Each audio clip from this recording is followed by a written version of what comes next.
Hey, what's up, agency owners? Jason Swenk here with another episode of the Smart Agency Masterclass, a podcast for the digital agency owners that want to scale and grow faster and create their agency into an asset that they can do a lot more with. So, on today's episode, I have some amazing guests who run an amazing agency across the pond who are going to talk about how they grew their agency as well as increased their agency retention. So, let's go ahead and jump into the show. Hey, guys, welcome to the show. Hey, Jason. Hi. Thank you. Yeah, I'm excited to have you guys on. For the people that weren't, before we were recording, my desk literally pivoted and almost threw my computers and everything off my desk. So we're a little fragile right now, but hopefully, if the desk does fail again, we'll all know why. But tell us who you guys are and what you guys do. Yeah, so I'm Laura, and this is Adam, and we're a growth acceleration agency. So we help e-commerce brands grow and scale through the power of paid social, search, and email. So our sweet spot is really helping female-founded e-commerce stores who have predominantly a female customer base grow and scale from sort of the six-figure mark to 7 and 8 figures. Fantastic. And how did you guys get started? How did you guys meet and put this agency together? I'll start this, I suppose, because so I started it was unintentional. I know you often ask that question.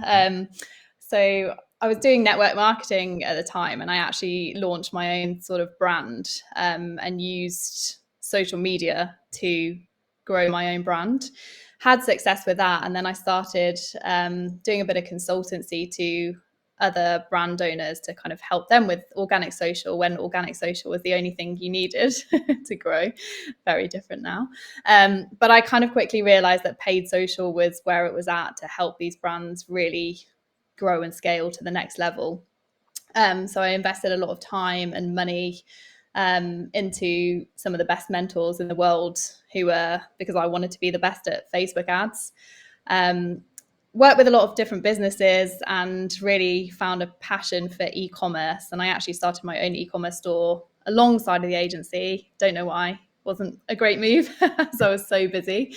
But I wanted to be in the trenches with our clients and kind of experience everything that they were going through.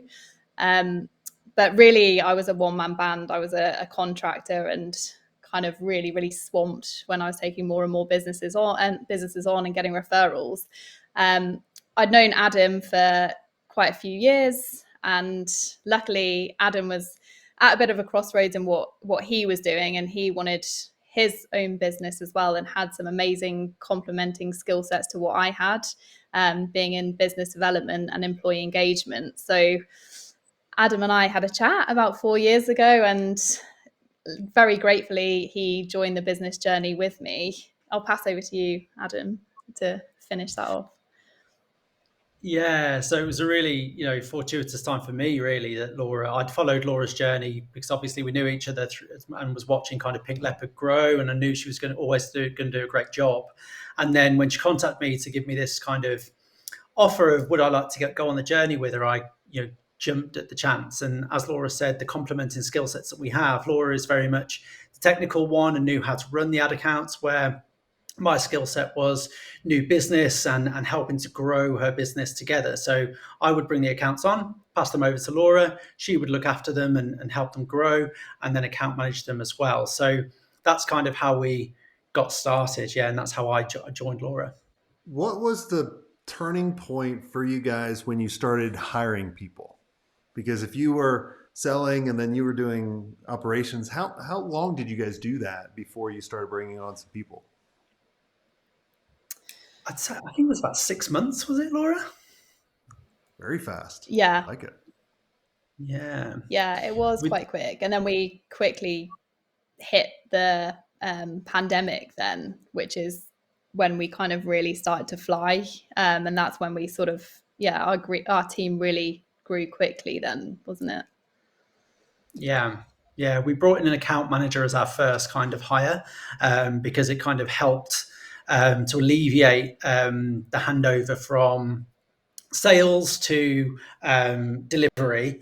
And then, of course, that meant Laura could then focus on running the accounts whilst the account manager handled the back and forth with the client. So that was number one. And then, yeah, it grew and grew very fast from there, really, throughout, as Laura said, throughout the pandemic. How long did it take you guys to get to a point? Because right now you guys have about, I think you were saying about 20 people. So a lot of people think, and the pandemic was the perfect time to start an agency. Like literally, like bravo for you guys, like starting then, because everyone was like, the world shut down, and people are like, I need more digital services, and especially around e-commerce. Like I think e-commerce really saw a really big jump. So after you got the account manager, what were some of your thinkings with some of the other team members? Like I'm always about, when I tell people, like before we're about to buy an agency or when people are growing, it's all about kind of getting back a lot of your time to do the really things that no one else can do. So what were some of the other key hires, not names, so people steal them away, but like their role that they had? Yeah, I think so. It was the account manager initially, because that was the thing that we were probably least good at. Obviously, I was able to run the accounts and Adam was able to bring new businesses on. So then we very quickly moved. Our next role was an ad buyer, Facebook ad buyer, who could alleviate some of my time. And we always we did make a mistake once, and we hired someone who was very, very junior, and we quickly realized that's not the way that we wanted to go, because we didn't have time to teach people alongside doing everything else in the business. So we quickly realized that it was actually experts that we needed to hire. So we did, and that was a really great move. Somebody who came into the business and was able to he actually then went on to lead and grow that team. And then it was a salesperson, because that was obviously taking all of Adam's time. So yeah, quickly we were sort of trying to eke ourselves out of the day to day, which Good we for were. you guys. Yeah. What when did you guys realize that you had to start adding other solutions and you just couldn't really kind of concentrate on, Facebook ads or, and walk us through that process and that conversation that you guys had, and would you do it over again? Yeah, well, so we were really, I must say, we were really proud of being a Meta Facebook only agency, working with e-com store owners. We felt that was our niche, and obviously everyone tells you to niche down, and we really felt like we had nailed that. But I guess it was, I suppose it was two parts really. So during the pandemic, when that first hit, not to bang on about it all the time, but we lost sort of 15 to 20% of our client base, because we were still working with service-based businesses, so they shut overnight. So we lost that amount of clients, and we lost a few e-commerce clients who kind of freaked out and wanted to pull their marketing efforts. But then we also we rapidly grew, but I guess if artificial is the right word, I'm not sure, but alongside of other e-commerce businesses who rapidly grew. And so obviously things were great and we were flying, but then come out the other side of the pandemic, and obviously that kind of growth wasn't necessarily there. Like we went back to the normal, or to the new normal. And at that point we did lose quite a few e-commerce businesses because they'd grown too quickly. They'd hired and they had to then cut costs and cut their marketing agencies. So we lost a few clients then. And then a few months later, we were then hit with the Apple iOS changes, where obviously they removed the sort of data sharing. So being a Facebook only agency, that was absolutely catastrophic for us. And we kind of had already been through a bit of a bumpy journey and lost a few clients. And then at this point, we really felt a huge hit and lost quite a few more clients. I think partly because we'd taken on some of the wrong clients during lockdown, because we were sort of taking on so many businesses and maybe we weren't vetting them properly, or they weren't necessarily who we'd normally take on, but they were just growing so quickly.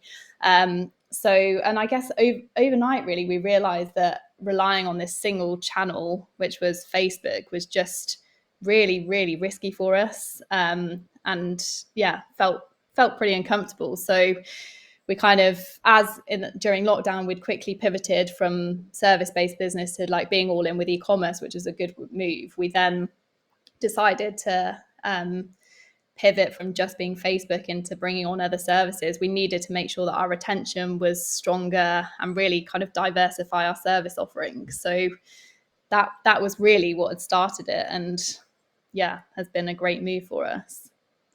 How's it helped you guys on retention? It's been a massive, massive retention piece for us. So as Laura's kind of described with Facebook, we were vulnerable when it was just Facebook and Instagram Meta that we were working on.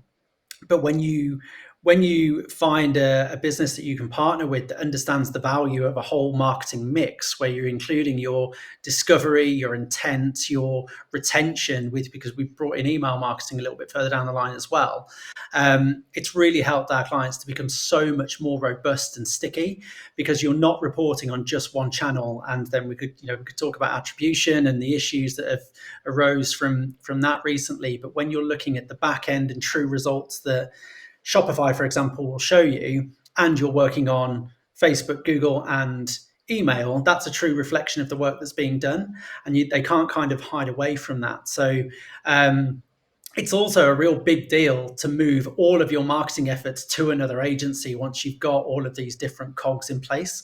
So yeah, it's certainly helped us to retain clients for much longer and to grow again as well, because they trust us with even more services. So from Facebook, then bringing in Google, then looking at email, we're now bringing in TikTok as a service, and they trust that. So it's definitely made them a lot stickier.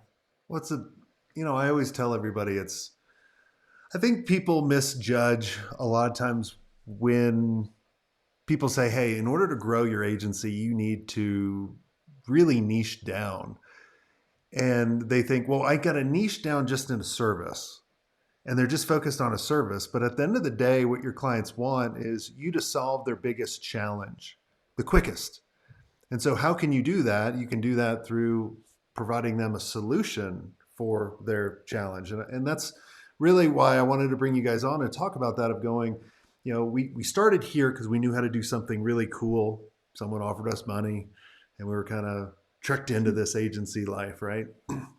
But then as you start to kind of think about it a little bit, then you're like, ooh, I can get their attention here, and then I can warm them up here, and then we can convert them over here.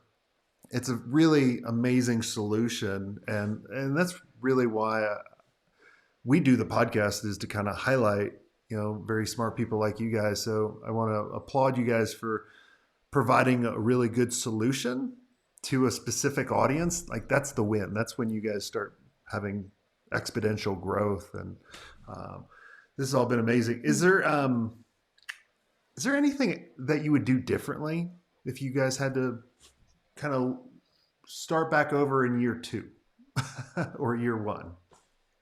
Not from the very beginning, because we always do a lot of stupid stuff in the very beginning, but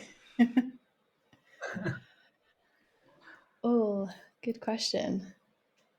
I think we would take a look at our pricing model a lot sooner.